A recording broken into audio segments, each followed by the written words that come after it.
the dawn of the world. After the flood had cleansed the earth of corruption, mankind rose again from the sons of Noah, Shem, Ham, and Japheth. From one family the world was reborn. Now the whole earth had one language and one speech. And it came to pass as they journeyed from the east that they found a plain in the land of Shinar, and they dwelt there. It was a time of unity, of one tongue, one purpose, and from that unity the spark was lit, the spark of ambition. They looked upon the heavens and their hearts stirred with desire to build, to conquer, to rise. Then they said to one another, "Come, let us make bricks and bake them thoroughly." They had brick for stone, and they had asphalt for mortar. No stone was left unturned, no hand left idle. Brick by brick they laid the foundation, not of a city, but of defiance. And they said, "Come, let us build ourselves a city, and a tower whose top is in the heavens. Let us make a name for ourselves, lest we be scattered abroad over the face of the whole earth." This was not a tower of worship, it was a tower of pride, a monument not to God, but to man. The city pulsed with purpose. The sound of hammers echoed like thunder across the plains. Every man, woman, and child played their parts. The tower rose, step by step, layer upon layer, like a mountain carved by human hands. No empire had stood like this. No monument reached so high. But the higher it rose, the further man's heart drifted from his creator. Pride swelled. Proverbs chapter 16 verse 18. Pride goes before destruction, and the haughty spirit before a fall. This was not mere architecture. It was a rebellion in stone, a stairway to heaven forged by mortal will. But the Lord came down to see the city and the tower which the sons of men had built. Genesis chapter 11 verse 5. The one who had flooded the world now looked upon its pride. Unity had turned to arrogance. Innovation had become idolatry. And the Lord said, "Indeed, the people are one, and they all have one language, and this is what they begin to do. Now nothing that they propose to do will be withheld from them." It was not the tower itself, but the heart behind it that summoned judgment. Then the Lord spoke again, not in thunder or fire, but in a decree that would echo through time. "Come, let us go down and there confuse their language, that they may not understand one another's speech." And suddenly voices fractured. The man beside you, once your brother in speech, now spoke a tongue unknown. Confusion swelled like a storm. Instructions turned to chaos. Bricks dropped. Tempers fled. The mighty tower stilled in an eerie silence. So the Lord scattered them abroad from there over the face of all the earth, and they ceased building the city. The mortar dried. The dreams of Babel cracked like broken stone. They fled north to the mountains, east to the rivers, west to the coasts, and south into forests unknown.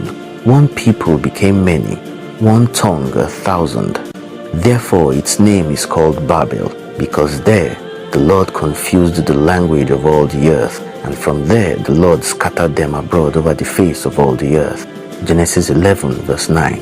From that scattering were born the nations, the cultures, and the endless yearning to reconnect, to build again what was once whole.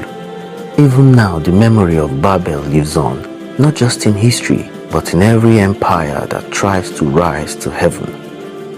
What if the tower never died, but lingers in the heart of mankind, waiting to rise again?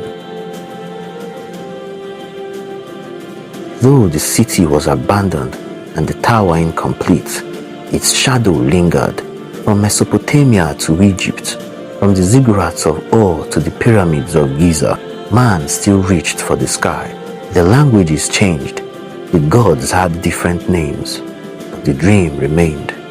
Civilizations rose upon the bones of the old, each building their own version of Babel. Temples, palaces, monuments, reaching upward, defying the dust, but they always crumbled.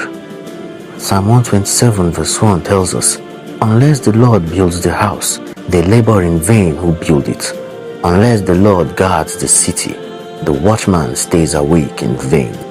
The scattering was not just a punishment, it was a protection, a boundary drawn by the Creator to keep man from his own destruction. Yet mankind, restless and proud, returned again and again to the same vision, to unite, to ascend, to become as gods. And every time the heavens watched. That which has been is what will be, that which is done is what will be done, and there is nothing new under the sun. Ecclesiastes chapter 1 verse 9. The Tower of Babel did not end. It echoes still in our ambition, our technology, our desire to control the heavens. But what if one day the tower rises again, not of brick and stone, but of silicon and satellites, not built by Nimrod, but by us? In our time, we no longer stack bricks, we stack data.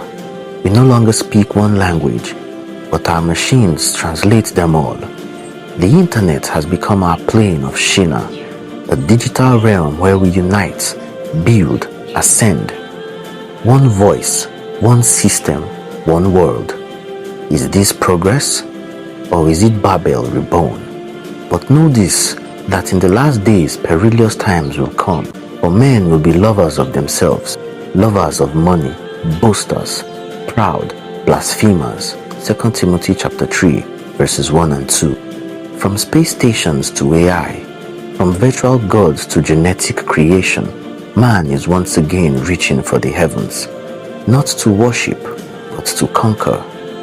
History is not a straight line.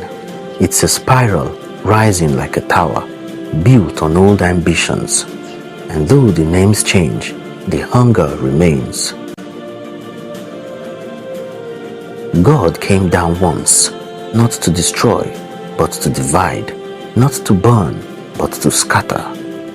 Come, let us go down, and there confuse their language, that they may not understand one another's speech. He knew what man had forgotten, that unity without humility becomes idolatry, that power without reverence leads only to ruin. But even in judgment, God left a thread of mercy. From the scattered nations, he would call one man, Abraham, from whom would rise a people, a covenant, a promise. I will make you a great nation. I will bless you and make your name great, and in you all the families of the earth shall be blessed. Genesis chapter 12, verses 2 and 3. From Babel's ashes came the story of redemption. From broken tongues would come prophecy, scripture and gospel. And one day the confusion will be undone. For then I will restore to the peoples a pure language, that they all may call on the name of the Lord, to serve him with one accord. This is not just the end of a tower, it is the beginning of a greater kingdom, not built of brick or pride, but of truth, of spirit, of God himself.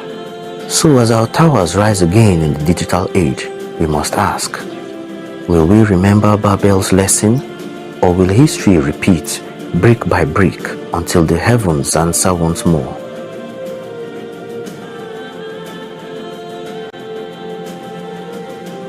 Subscribe for more ancient truths and forgotten myths.